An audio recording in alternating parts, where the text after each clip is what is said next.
Going on, everybody? Welcome to the first official episode of the Wavelengths podcast. I'm Stephen Heimers. Today we have Jacob Lucas, owner of the Sports Wave, Iestyn Harris, and host of the Card Runner podcast, Chris Mullen.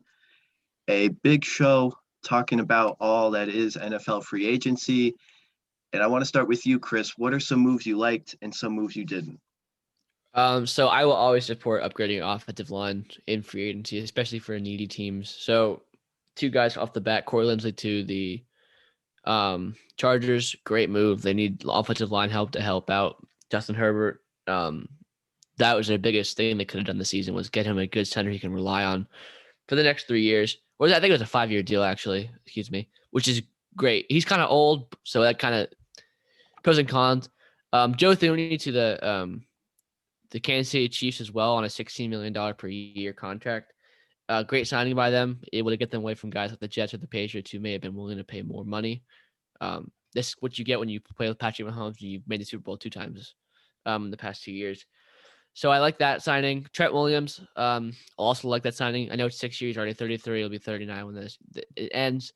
You can't get rid of the best left tackle in football and let him walk in his prime. I think you lock him up for the next 6 years. Like he'll take a slight nose in production, but that's nothing compared to having a bad left tackle. You rather overpay for a mediocre one that he'll become a mediocre tackle through age than just have a bad left tackle for the next 6 years.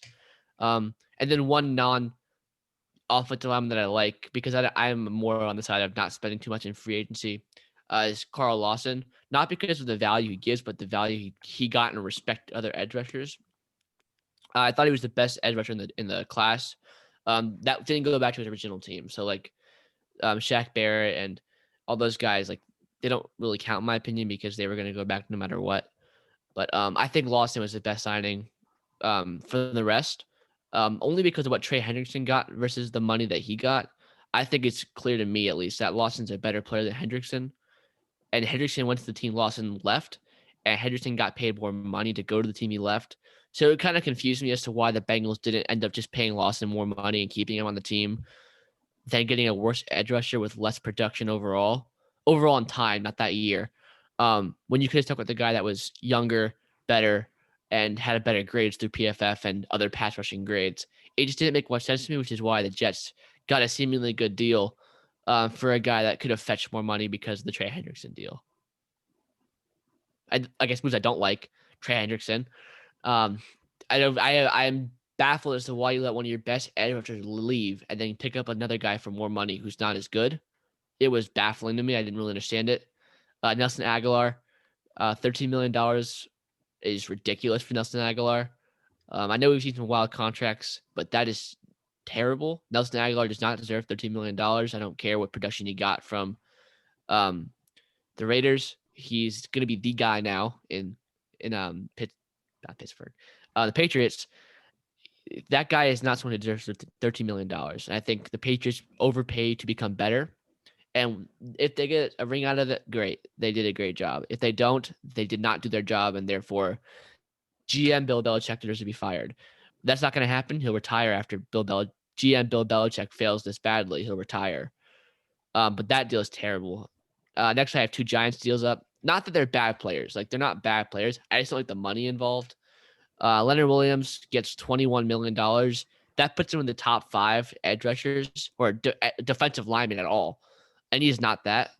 I know he had a great season last year, but that's 1 year production versus his bad time with the Jets. And look, if we have bad coaches, it's fine. Like, I understand the change in production. I'm just not willing to pay a guy like that $21 million. It's just after 2 tags as well. It just doesn't make sense to me. Adoree Jackson, he got cut and got paid more than he got cut for. Like, his cap hit was $10 million and he gets to pay $13 million for over 3 years, which usually you don't pay the guy more money than he gets cut for, because the whole point is to save money when you cut a guy because he's not worth the value he's playing at. And to pay a guy more money to come to you than the value he's playing at his old team, especially at a position of need for his old team, doesn't make much sense. I think Adoree, if he can stay healthy, can be a great player, a good player. But as of right now, I don't think he deserves that money. And then Kenyon Drake, 2 years, $11 million. The contract is like okay. Like, I don't like paying running backs anyways, but the fact that you have Josh Jacobs already, and then you're paying Kenyon Drake, to be almost a second to first string running back makes no sense. You already invested a first round pick into your running back you already have. So that doesn't make much sense. And then my overall don't like is the Raiders. You took your strength you had and you kind of just kicked it to the curb and destroyed it. Ronnie Hudson, Gabe Jackson, Trent Brown, all gone. You were good because of your offensive line. You were able to give Derek Carr time to chill in the pocket and make his reads, and he gets a good quarterback this year because of it. You've taken that all away. You've taken safety blanket away. So you're basically saying sink or swim to the guy you've had instead of just working on like what you are good at and then building on what you're not good at. Instead of you've not built on what you're good at and you've destroyed what you're good at and you're not building on what you're bad at. And that makes you're next going to make you a bad team. So we'll see how long the Gruden magic lasts in Las Vegas before fans are chanting for his firing. But I think it's sooner rather than later.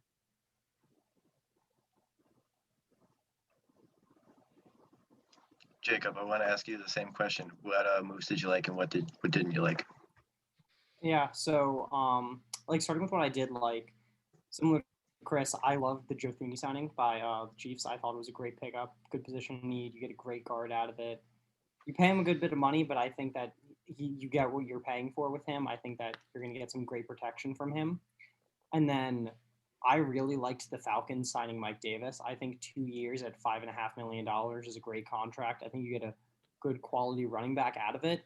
I think in McCaffrey's absence, he showed that he might not be the best running back to like throw the ball to and everything, but I think they actually throw the ball to him a lot. I think I'm excited. I'm sorry.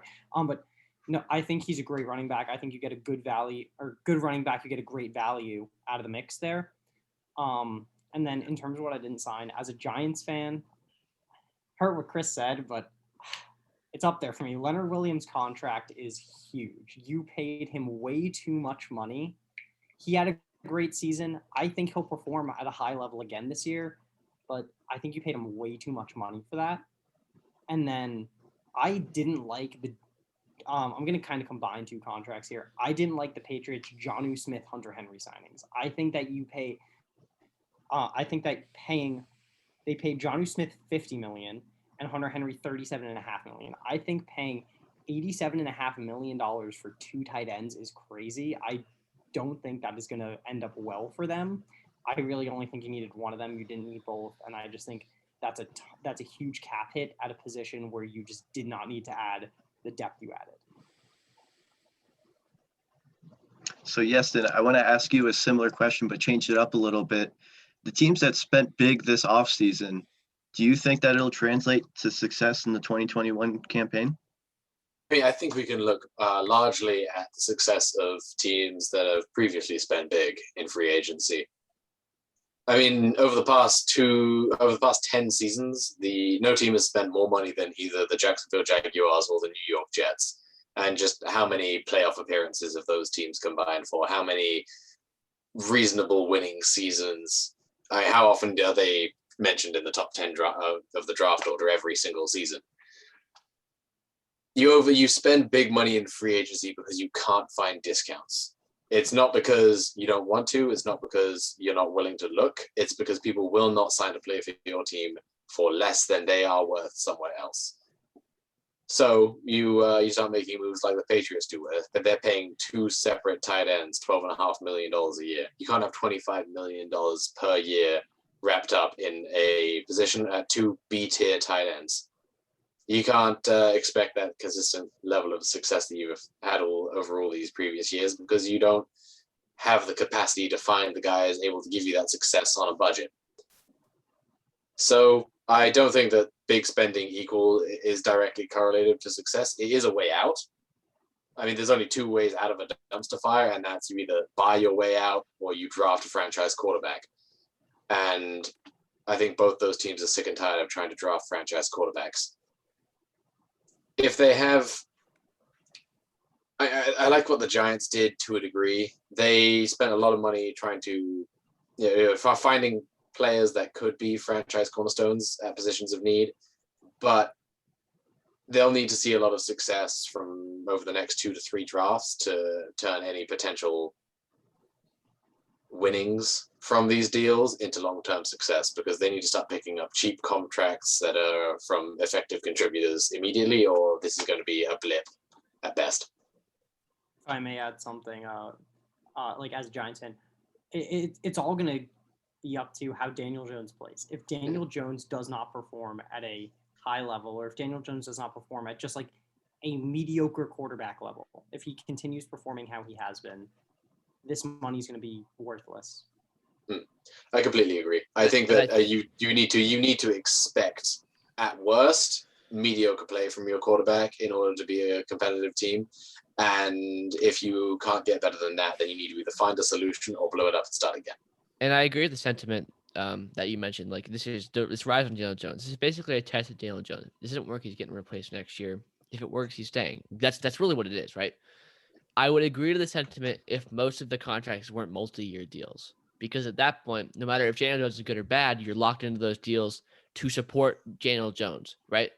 So if it's like a bunch of 1-year deals, like the Patriots did a lot of the times, but or another team that had a quarterback controversy, a lot of 1-year deals, prove it deals, like prove it with my quarterback. If you can't compete with my quarterback, I've given the quarterback all the tools he can have. He's not good. All right, I'll get a new one. I'll reset. You can't reset when you have so much cap hardened in on these deals, these multi-year deals, because it takes too much money out of you. You can't financially support that. So if Daniel Jones fails, your team is already talented enough to win games, so you're out of the top 5, top 10, and then you become in a position where you can't draft the top 2, top 3 quarterback because your team's too good to have that ability to draft that quarterback, except you're trading instead of trading up massive assets.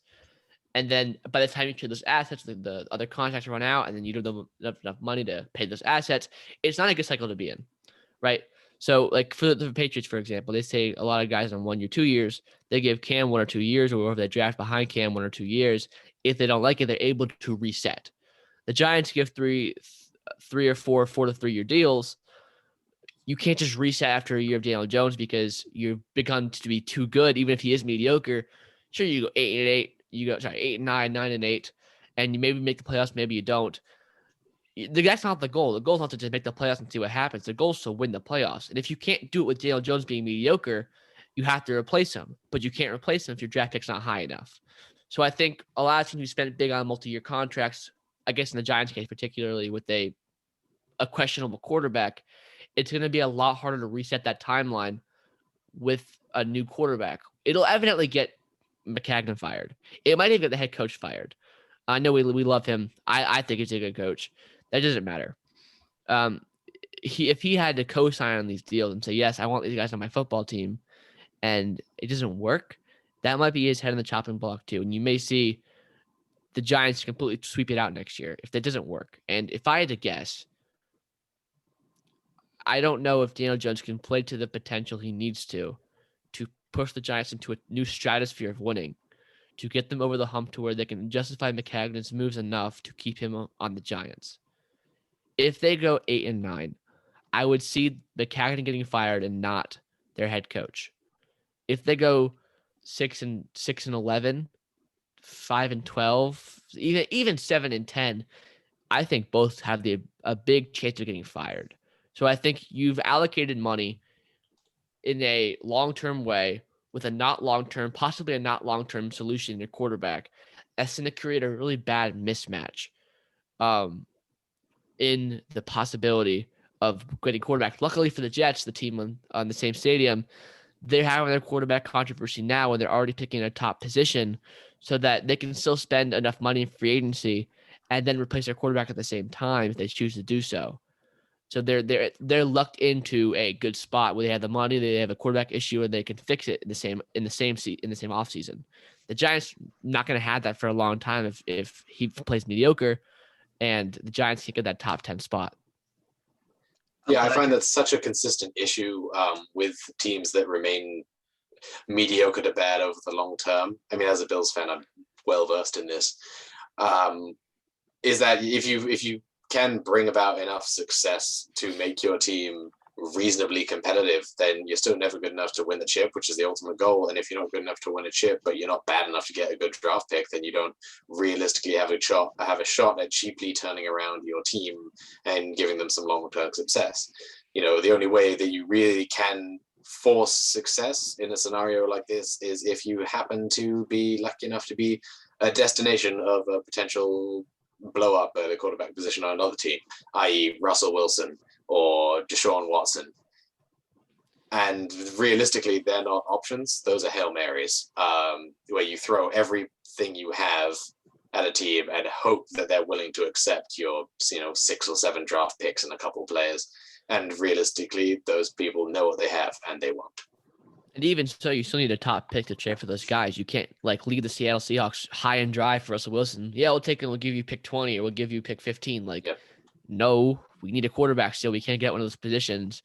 You're not going to screw us over. We still need a quarterback.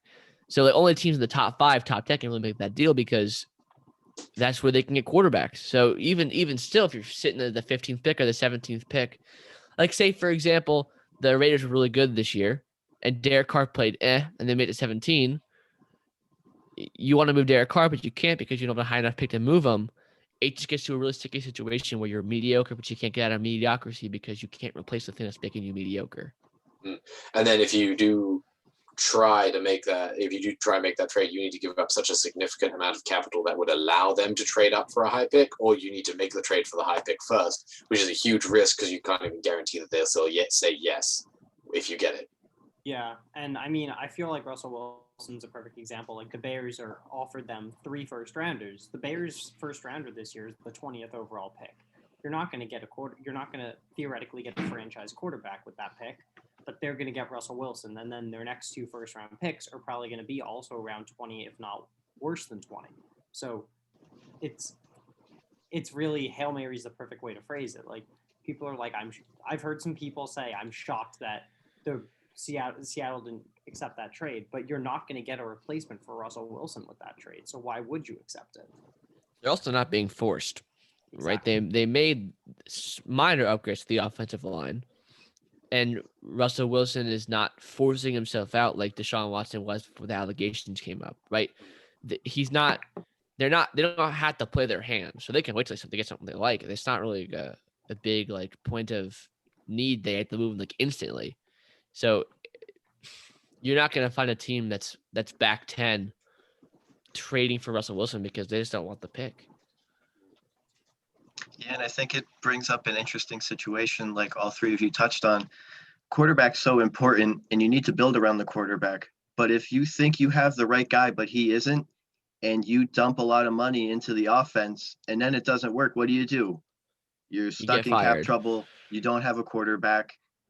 And like Chris said, if the Giants are mediocre enough and they get a 15 to 20 pick, you're not going to get anyone there. You're going to get someone at a position that you still need, but you need a quarterback ultimately in the NFL. So it's a real fine line that now the Patriots have to walk, the Giants, the Raiders. I don't think they're in a real situation to contend, like Chris said, blowing up the offensive line. So I think that they would have the best chance to dump Derek Carr and get a better pick next offseason. But I would almost guarantee that if next season goes bad for the Bears, you can really see John Gruden get fired. It's not like a distant reality. If they do bad next year because of the moves they made this offseason, because they weren't in cap hell, they weren't in cap issue, they were fine. You can really see that group getting fired. All of them, completely cleaning house. Yeah, and it's an interesting situation in Las Vegas because, like you said, their best piece, they got rid of 3 of them. Josh Jacobs was a talented running back. They brought in someone that's going to take away snaps from him. Derek Carr is always being talked about being traded. Aguilar is gone. All they have is Darren Wallen left. So it's an interesting situation in their brand new stadium and with the coach that they thought would be there for the long haul. But now we're not sure. They didn't add anything on the offense. They only got rid of, like Chris said. So I think that the Raiders really need to show it this year, or a blow-up could be in the very soon future. going off of the Raiders now and Derek Carr always being talked about, this offseason, probably more than ever, there's been more quarterback moves, Goff, Stafford. Is there one in particular, Jacob, that you liked the most and think will lead to the most success? So their off season was interesting for the Rams. So I'm not really sure how it's going to go. But honestly, my favorite quarterback move was the Rams trading for Stafford. I think that Stafford is a great quarterback that has been trapped in a terrible system in Detroit, and I think that it's good for him to get out of it. And I really think that he could bring some huge improvements to the Rams. He could lead the Rams into the playoffs, but it's going to depend on how the GM and how McVay, so what they surround Stafford with and how they manage the offseason. And so far, it's been an interesting offseason. It's hard for me to tell how it's going to go with the moves they've made, but I think that Stafford's been the best quarterback move this offseason. Yeah, and I think like a quarterback like Stafford is the dream for any team with a mediocre quarterback and a good offense. Like that's not going to happen again for a long time. You're not going to see a guy like Stafford getting traded for a good amount of time because of how of a niche of a kind of situation that is. A good quarterback who's aging deserves to stay on his team, but he doesn't want to anymore, and he was able to get a good relationship with that team and get out of there. That's like a blessing for a team like the Bears or like, I guess, the Rams or teams like that where they need to upgrade and they can get it for relatively cheap. The one I like the most is Carson Wentz to the Indianapolis Colts. I think they got him for relatively cheap, a first and a third, provisional first and a third, or a second, whatever it was. If they can revive Carson Wentz, and I don't think it's a distant possibility that they can. You don't just go from MVP to nothing because you're bad. It's because something's gone wrong. If they can revive him to at least somewhat of what he was, that makes him a contender automatically. They already have a good enough base roster, maybe beside receivers and an offensive tackle to compete at the highest level. If they can get the quarterback right, which they've been missing this entire time, they've been playing with mediocre guys and making the playoffs. It's astounding how far they've gone with these mediocre guys. If they can get a good quarterback out of Carson Wentz, they are legit contenders for the Super Bowl. It's not a doubt in my mind with the coaching that they have and the great deals they've made and the great trades and the great draft picks that they'll continue to make. There's no doubt that they can make it far, really far if Carson Wentz succeeds. If he doesn't, it's also not going to really bounce that back badly on them because, look, it's a flyer. The guy is maybe good, maybe not good. It's a risk insurance trade to where if it goes well, sure, it goes great. It's awesome for you. You look like the smartest guy in the world. If it goes bad, well, everyone expected it to be bad. He's already bad before he came there. I think the same thing will happen with Sam Darnold if he is traded. What I have heard from guys connected to the Jets that he will most likely be traded after the pro days are all done for all quarterbacks. So, or April is my best guess. Mid-April, right before the draft, is my best guess to when he is traded. It'll be like the same thing. If he works out, great. You got him to his potential, and you're the smartest guy in the world. If it doesn't work out, well, he was always a bust, and you only lost a third or second round pick. So I think those kind of trades are what will look like the best in the long run because they are low risk, high ceiling kind of trades. I think that on the topic of bargain shops, another one that I think is probably a little more than he's worth in the long term, but he's shown that he deserves to be there, is Jameis Winston in New Orleans. And we have yet to see much from Jameis Winston after his eye surgery, and the fact that he's sat behind Drew Brees for a year and took sort of a get right year to prove that he's worthy of his job, and he waited for Drew Brees' inevitable retirement. Now he's going into a situation where he's got a pretty high caliber offense all around him, and he's proven before that he's the kind of guy who can throw for 5,000 yards if you could just cut down on throwing some of those yards to the other team. I think that they gave him a dirt cheap deal. He's getting $2.5 million on the cap this year, and then he's getting $1.5 million on the cap over the next 2 years after that. Even if they don't pick him up. But I think that he's got a real chance to succeed in an environment that he's already familiar with, and it costs the Saints virtually nothing if it doesn't work out. And I think that we might be seeing a similar kind of deal with Mitchell Trubisky going to the Bills as their backup. He knows he's not going to start over Josh Allen, but he turned down significantly more money from other teams to choose a get-right year where he can essentially establish himself a little more, get his game right, and come back next year and find the right deal for him and a potential to start long-term. Yeah, I was going to say, Chris, I would probably put the Carson Wentz 1, and then Iestyn, I would put the Jameis Winston in New Orleans 1B, because I think that those two moves, more so Carson Wentz, I think the Colts are definitely in win now mode, and we're a few pieces away. And with Phillip Rivers, I think they almost got to their full potential, but I think if Carson Wentz can even be 75% of what he was back in Philadelphia in their Super Bowl run, I think that they're a serious threat in the AFC South for sure, but in the AFC as a general. So the last thing I did want to talk about, and I want to start with Iestyn, what big move that hasn't happened yet do you think is going to happen before the draft? Oof. Okay, that's quite a loaded one. I think that someone has to deal one of these new big contracts. I mean, there's been a lot of money put down this year that prorates into future years. A lot of guys took the cap hit and said, you know what, let's just push it back, and someone is going to put themselves in a rough position, and I think they leverage that to trade down out of the first round. Someone's going to be holding on to a lot of cash right here, and a lot of years on a contract that suddenly doesn't look so good, and the guy they wanted isn't going to afford them, and they're going to need to push back, and we're going to see one of these big new contracts get dealt to another team before they take a snap. I have a feeling it's going to be a wide receiver. This wide receiver market's been absolutely awful. If you are a receiver and not the only one who's been paid as big as his wildest dreams has been Kenny Golladay, he's likely the only one contract that might actually be worthwhile here.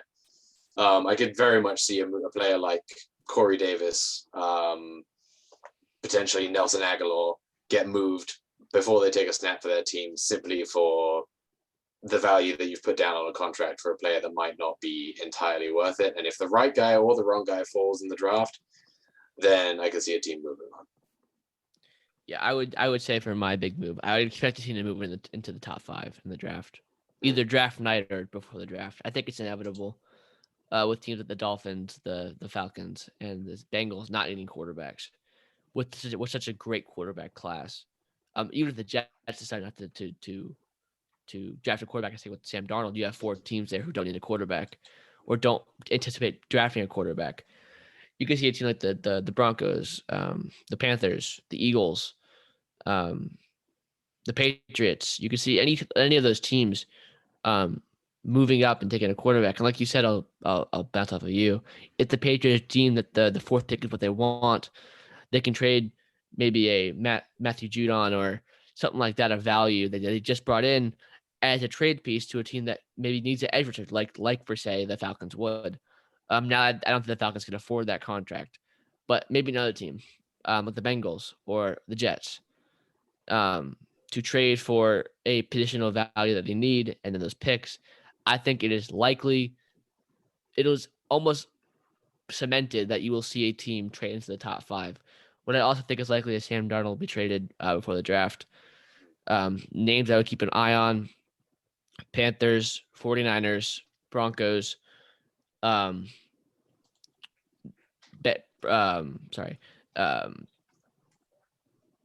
they're missing my name. Bears, that's what I'm thinking of. Those 4 teams is what I would bet on. I don't really see anyone else in those sweepstakes. I would especially watch Denver. I think if he goes anywhere, I think it's likely Denver for a 2nd-round pick and maybe a player on top of it. I would expect that to happen around early mid-April. Yeah, so I mean, if you asked me like a week, 10 days ago, I would easily say Deshaun Watson trade's going to happen. With everything going on, who knows? I think the Eagles are going to deal Zach Ertz somewhere. I think the Steelers are a prime candidate to get Zach Ertz right now. But I think the Eagles are going to deal Zach Ertz. They don't look like they're going anywhere. They could get some good draft capital for him, maybe a player in return. Who knows? But I think the Eagles are going to get rid of Zach Ertz before the draft. See, I thought that if the Eagles were going to move Zach Ertz at the value that they were stuck on, it would have happened a couple days ago. But the market's gradually dried up, and if they do move him, his value's dropped. They're going to have to start accepting a 5th rounder or later in order to get his contract off their team at this point. Yeah, no, you're right. His values definitely hurt, but I still think they're going to get rid of him because I still think they're going to take what they can get for him because they're going nowhere. They need something. I honestly think they'll settle for a 5th rounder right now. I think they just want him gone and a pick in return. Yeah, they need that draft capital much more. Even if it's a late round pick, they need it a lot more than they need an $8 million tight end who's aging and didn't play a whole lot last year. I do have some information from one of my guys that are connected with the Jets that just came into me. Expect the entire house to be at the Zach Wilson Pro Day on Friday. Expect assistant GM, head coach, offensive coordinator, pass coordinator. Expect everyone. And if the measurements, it's more about the measurements than the play. If that all works out, you can almost guarantee Zach Wilson's the pick it too.